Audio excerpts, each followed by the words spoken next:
Assalamualaikum warahmatullahi wabarakatuh. Nama saya Lina Bani Najah, NIM 43040200183. Pengertian akhlak ada menurut beberapa ahli, yaitu yang pertama Ibnu Maskawai, Imam Ghazali, dan Ibrahim Anis. Tapi itu dapat disimpulkan bahwa akhlak adalah keadaan jiwa yang mendorong manusia untuk melakukan perbuatan dengan spontan atau tanpa harus berpikir panjang serta tidak ada paksaan. Dalam diri manusia ada beberapa dorongan batin untuk melakukan sesuatu sesuai arahannya. Yang pertama tabiat, yang kedua akal pikiran, dan yang ketiga hati nurani. Beberapa hal yang berpengaruh dalam perilaku kita yaitu yang pertama natikisme, yang kedua empirisme, yang ketiga konferensi.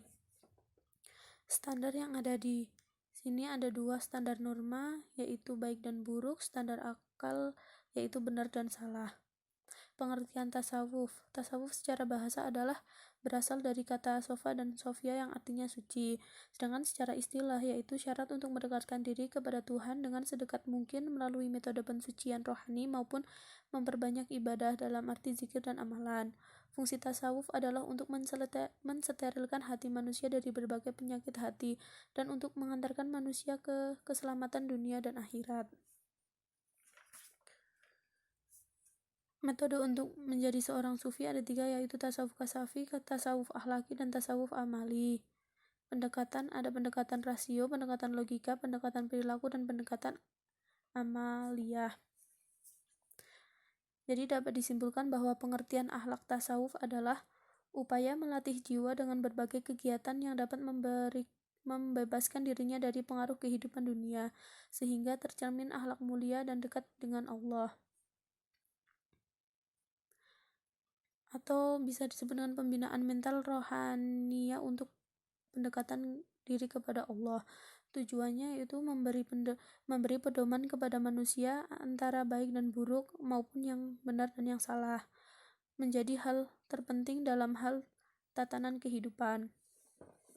Akhlak tasawuf dan dunia modern bukan berarti ketika sudah mempelajari akhlak tasawuf kita harus menjauhi kemajuan dunia ini, namun kita harus mengimbangi dengan agama. Kita boleh mengikuti arus perkembangan zaman, namun jangan sampai hanyut dalam arus perkembangan zaman tersebut.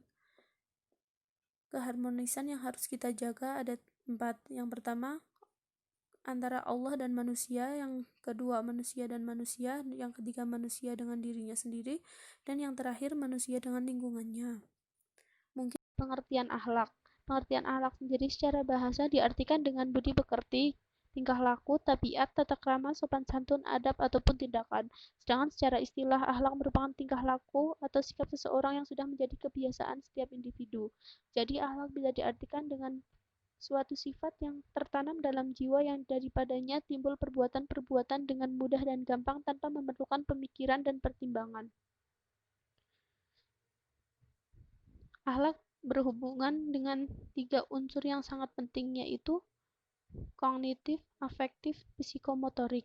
Ciri-ciri perbuatan akhlak yaitu tertanam kuat dalam jiwa seseorang, dilakukan dengan mudah tanpa pemikiran, timbul dari dalam diri orang yang mengerjakannya tanpa paksaan, dilakukan dengan sungguh-sungguh, dan dilakukan dengan ikhlas. Akhlak kepada Sang Pencipta yaitu Allah. Akhlak yang baik kepada Allah adalah ridho terhadap hukumnya, baik secara syar'i maupun secara takdir. Ia menerima hal itu dengan lapang dada dan tidak mengeluh.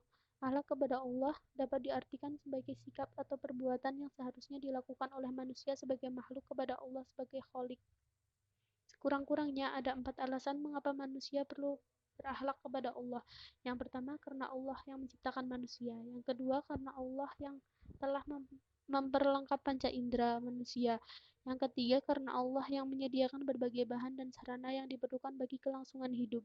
Yang keempat, Allah yang memuliakan manusia dengan diberikannya kemampuan daratan dan lautan.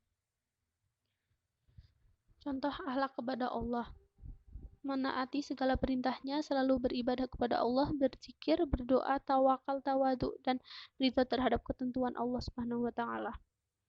Akhlak kepada lingkungan sekitar. Manusia diperintahkan untuk menjalin hubungan yang baik dengan lingkungan hidupnya sebagai makhluk yang ditugaskan sebagai khalifatullah fi ard. Manusia dituntut untuk memelihara dan menjaga lingkungan alam. Contoh akhlak kepada lingkungan sekitar, memelihara dan menjaga alam agar tetap bersih dan sehat, menghindari pekerjaan yang menimbulkan kerusakan alam, tidak memetik bunga sebelum mekar, tidak mengambil buah sebelum matang. Kesimpulannya, akhlak merupakan tingkah laku atau sikap seseorang yang sudah menjadi kebiasaan. Berakhlak dengan Allah yang disyariatkan dalam Islam, berakhlak kepada Sang Khalik yaitu Allah, kepada Rasulullah dan lingkungan alam. Akhlak yang baik adalah tanda kebahagiaan seseorang. Manajemen kolbu secara etimologi berasal dari kata manajemen dan kolbu. Kata manajemen berarti pengelolaan. Artinya sekecil apapun potensi yang ada apabila dikelola dengan tepat akan dapat terbaca, tergali, tertata, dan berkembang secara optimal. Adapun kolbu adalah hati nurani atau lubuk hati yang paling dalam, merupakan sarana terpenting yang telah dikaruniai oleh Allah kepada manusia. Sedangkan manajemen kolbu adalah bagaimana mengelola kolbu supaya potensi positifnya bisa berkembang maksimal mengiringi kemampuan berpikir dan bertindak sehingga sekujur sikapnya menjadi positif dan potensi negatifnya segera terdeteksi dan terkendali sehingga tidak berbuah menjadi tindakan negatif. Inovasi manajemen kolbu dalam pendidikan.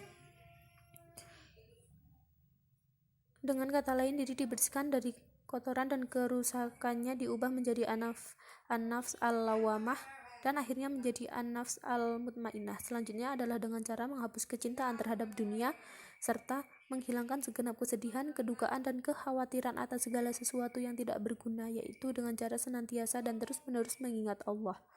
Upaya lain yang dapat dilakukan, yang pertama, biasakan sekuat daya untuk melakukan pembersihan atau pelurusan kolbu.